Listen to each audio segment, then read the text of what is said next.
Good Yule, friends. You'll notice I'm back in Lisa's corner. Don't worry, I'm not playing the organ because I don't know how. I'm going to leave that to the professionals.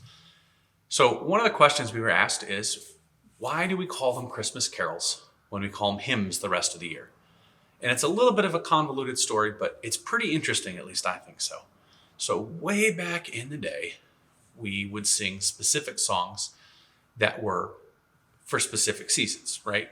This makes sense because we do it. We have Lenten songs, we have Christmas songs, we have songs when we celebrate Pentecost, and we have songs that we sing at different times of the year. In the very, very ancient world, the word carol in pagan culture, way back when, was a song of rejoicing. And you'll notice most of our songs are full of rejoicing, especially this time of year.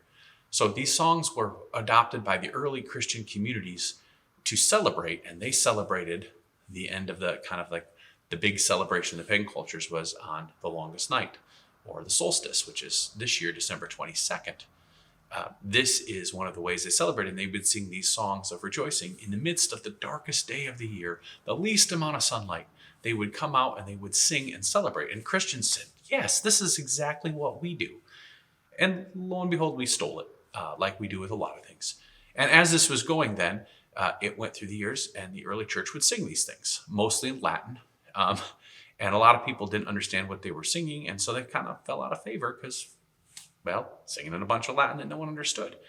So in the 1200s, St. Francis put together these nativity plays, and there would be music in these plays. And so the carols started becoming popular again, and they would sing the songs, not necessarily in Latin, some of them, like in Dulce Jubilo, which you'll hear with the choir, and not too distant, but we'll do it in English. But other songs too, to capture the joy of the season, the joy of the birth and the miracle that happens with it. And then they fell out of favor again.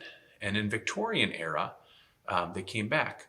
The reason they fell out of favor is because of the Puritans, some of our religious forebears in this country, specifically Oliver Cromwell and the Puritans, did not allow that kind of joy in singing in church. So they made it even more boring than it sometimes can be. But the Victorian era, there were collectors, musicians who would bring these, and they would sing in little choirs on the street for the different people. But most of it just happened Christmas Eve. And lo and behold, people really enjoyed the singing and the carolers and all of these different things. And the carols came back with a vengeance to celebrate.